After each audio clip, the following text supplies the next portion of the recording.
All right, hey guys, OFD checking in here, and today it's going to be a quick unboxing kind of overview of a watch that I don't know if I'm actually adding this to the collection, but I saw it on Amazon the other day. It's funny, I got it from Amazon and it came in eBay packaging. I'm sure whoever the shipper was, that's the packaging they had sit around. But anyways, I like this diver's watch. I like this series of diver's watches, and it's from a brand that honestly a lot of people have had so much hate for over the years. But I think most watch lovers out there do like this model from Invicta. So let's go ahead and unbox it. I do have a new knife.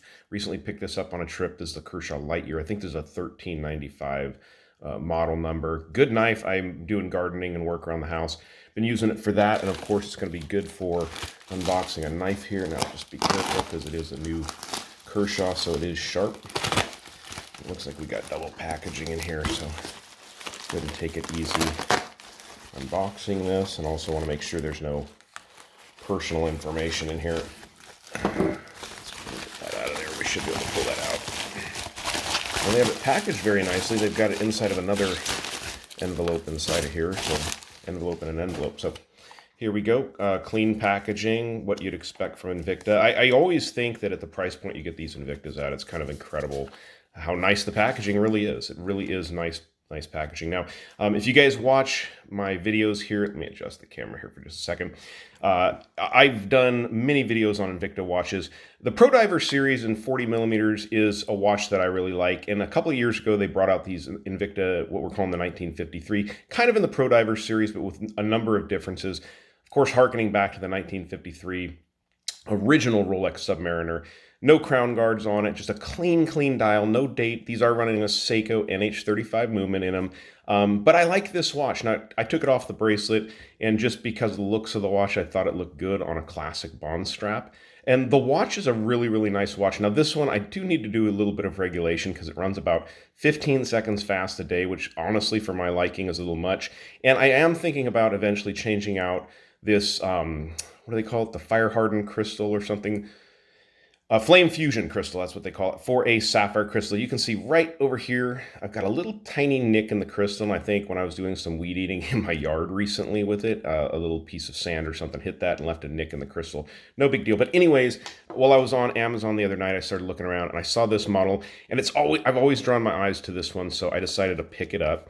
And I got this for just under $100. So Invincible, that's what Invicta stands for, Invincible in detail. Since 1837. They have been around since 1837, but I do believe in about 1999, a couple gentlemen bought the company and, changed it up quite a bit. So here's your paperwork that's going to come with it, limited warranty and instruction manual, hang tag on there, the silica package that, of course, says do not eat, which I don't know why they put that on there. I guess some people are tempted to eat it, but here we go. So this is basically the 1953 model, but what they're calling the combat version. And obviously because it's this entire IP-coated case and bracelet on it, that's why they're calling it the combat version. But for some reason, I've had my eyes drawn to this one quite a bit. Always like blacked out watches ever since I was a kid. Rambo, Commando, all those movies and stuff where those guys wore blacked out watches. Pretty cool stuff. Give me a second here to pull the plastic off this watch and all this wrapping paper, and then we'll take a closer look at it. All right, so guys, so here we are with all the plastic off it. You can see it has this really cool kind of dull IP coating on it, all blacked out, not really shiny, and I kind of like the look of that. Now, one of the cool things about these watches, if you're not familiar with the Invicta Pro Diver series, is the side of the case is not engraved with the large Invicta name right there on the side, which I think makes a big difference on this watch. Really like the way this watch is put together. Like I said, these are running the Seiko NH35 movement, so it is actually a date functionality movement, but so there is actually a ghost position on this stem where there should be a date functionality. They've just covered it up with the dial on this watch, which is fine by me, especially at this price point of around $100. You really can't complain about having a ghost position on the crown.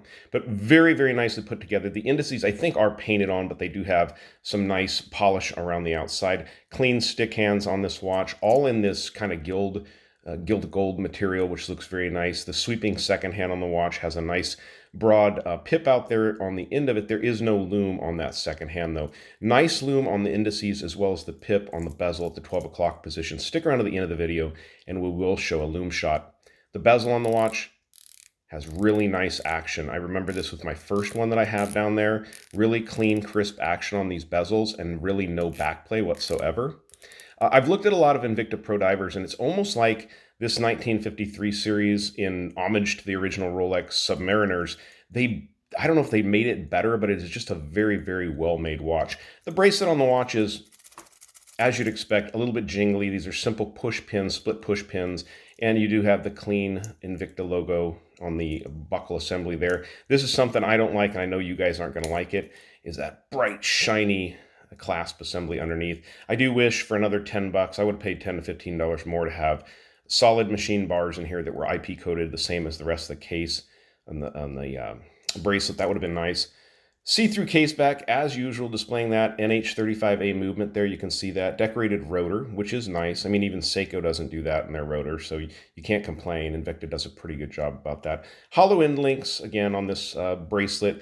Not the highest quality bracelet, but they are comfortable. They'll, they'll last you. I'm going to try to wear this watch as much as possible, probably over the next, month or year or so on this bracelet, and just kind of show you guys. I'll bring it back here once I've worn this doing some work. Matter of fact, I have some yard work to do today, hauling some brush, and I may just put this one on and wear it. And we'll see how good this IP coating lasts on here. That is if I decide to keep this watch. Again, this may be a gift for somebody, so I might package it back up and put it away. But either way, it's a great looking timepiece. Like I said, right around $100. Giving you the dimensions on these watches, if you guys aren't familiar with it here, go ahead and look around the camera there. You got a 40mm case from side to side. I think your lug to lug is going to come around 47 or 48, if I remember correctly. Yeah, 48mm. We're looking at about 12 and a half, 13.8, so almost 14mm of thickness. Case back to the Flame Fusion, top of the Flame Fusion crystal, and 20, just to verify this, yeah, 20mm lug openings on the watch. So cool looking timepiece. Like I said, I do wish we had sapphire crystal. I wish we had that little bit better clasp assembly on here, but those are really easy upgrades you could probably do yourself at home. So let's go ahead and throw this one on my 7-inch wrist, and then let's check out the lume. All right, so here's the watch on my 7-inch wrist. I was just thinking about it, and I actually have another brand new Pro Diver sitting in a box on a shelf back there. So I don't know. I tend to pick these up when they're on sale at a really good deal, and you can get them for right around $100 or less, because you're getting a lot of watch for the money. I know Invicta gets a bad rap, probably because of stuff like this. Okay, this was the hang tag, $795. That's ridiculous. I got the watch for right around 100 bucks. So why do they have a hang tag on there that says $795? It's not going to make me feel like I got a great deal. It's just going to make me question their marketing techniques and stuff. But this watch is cool, the 1953 series, and most of the 40mm Pro Diver automatics are really cool watches. So let's dim the lights and look at the lume on this one. All right, so darker than usual in the OFD studio. And I have not touched this with the light. This is actually just from the studio lights. So you can see just from the studio lights, you're getting quite a bit of glow out of this watch. So let's go ahead and hit it with the torch and see how much brighter it gets. That's pretty impressive, really, honestly. I just dimmed the lights and that thing was glowing like a torch already. So, well, there you go. No complaints whatsoever. I know my other one glows really well also. We'll go ahead and glow that one up in the background there. But yeah, that's some good lume on an Invicta. Nothing to complain about there. I know some people are going to wish that the pip on the second hand was lume, but it's also very easy to pick up sweeping around there on the dial. And that's really what that loomed pip on a second hand is all about, is being able to see if the watch is still running. You're not going to use it to measure down to the second while you're diving. So as long as you can see it sweeping there past the indices, you know it's running, and that's just fine. So, all right, guys, thanks for tuning into the OFD channel. You like the video, give me a thumbs up. I'll leave links to this watch and some other cool Invictas down below in the description if you guys are interested. If you haven't subscribed to the OFD channel yet, please do. Please do. Thanks, guys.